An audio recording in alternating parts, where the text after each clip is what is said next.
২০২৭ সালের ওয়ানডে বিশ্বকাপে সরাসরি খেলার টিকিট পেতে বাধার মুখে পড়ল বাংলাদেশ।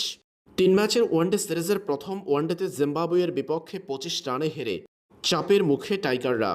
এই ম্যাচের আগে বাংলাদেশের আইসিসি ওডিআই টিম র্যাঙ্কিংয়ে যে রেটিং ছিল, সেই রেটিং অর্জন হয়েছিল নিউজিল্যান্ড, পাকিস্তান, অস্ট্রেলিয়ার মতো পরাশক্তি ক্রিকেট দলগুলোকে ওয়ানডেতে পরাজিত করে। অথচ বিশ্ব ক্রিকেটের সাবেক বিশ্ব চ্যাম্পিয়নদের হারিয়ে যে রেটিং অর্জন করেছিল বাংলাদেশ, সেই রেটিং এবার বাংলাদেশ হারাচ্ছে জিম্বাবুয়ের বিপক্ষে। প্রথম ওয়ানডেতে বাংলাদেশের হার ২৫ রানের ব্যবধানে। এই হারের ফলে আইসিসি ওডিআই টিম র্যাঙ্কিংয়ে বাংলাদেশের রেটিং কমল ৩। এই ম্যাচের আগে বাংলাদেশের ছিল ৮৭ রেটিং পয়েন্ট, ৯ নম্বর পজিশনে ছিল বাংলাদেশ। জিম্বাবুয়ের বিপক্ষে প্রথম ওয়ানডেতে ২৫ রানে হেরে বাংলাদেশের রেটিং কমল ৩ পয়েন্ট। বর্তমানে বাংলাদেশের আছে ৮৪ রেটিং পয়েন্ট।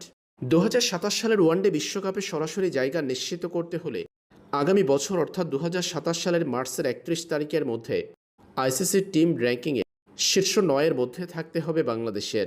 জিম্বাবুয়ের বিপক্ষে এই সিরিজের ৩ ম্যাচেই যদি হারে বাংলাদেশ, সেই ক্ষেত্রে বাংলাদেশ হারাবে ৯ রেটিং পয়েন্ট, অর্থাৎ তখন বাংলাদেশের রেটিং হবে ৭৮। খাদের কিনারায় থাকবে টাইগাররা। পরবর্তী সিরিজগুলো বাঁচা মরার লড়াইয়ে পরিণত হবে বাংলাদেশের কাছে। অথচ জিম্বাবুয়েকে এই সিরিজে হোয়াইট ওয়াশ করতে পারলে আগামী বিশ্বকাপ নিশ্চিত হয়ে যেত বাংলাদেশের। প্রথম ওয়ানডেতে যেভাবে পারফর্ম করলো টাইগাররা, তাতে মনে করা হচ্ছে পরবর্তী ২ ওয়ানডেতেও হারতে পারে বাংলাদেশ।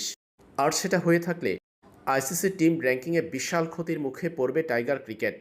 আগামী বিশ্বকাপে সরাসরি জায়গা নিশ্চিত করা অনিশ্চিত হয়ে পড়বে বাংলাদেশের জন্য। জিম্বাবুয়ের দেয়া ১৪২ রানের টার্গেটটা তাড়া করতে পারেনি বাংলাদেশ। ৫০ ওভারের ক্রিকেটে কেবল ৩৩ ওভার ব্যাটিং করে ১১৬ রানে অল আউট টাইগাররা। বলাররা দুর্দান্ত বোলিং করলেও ব্যাটাররা ছিল চরম ব্যর্থ। সেটার ফল বাংলাদেশের হার ২৫ রানে।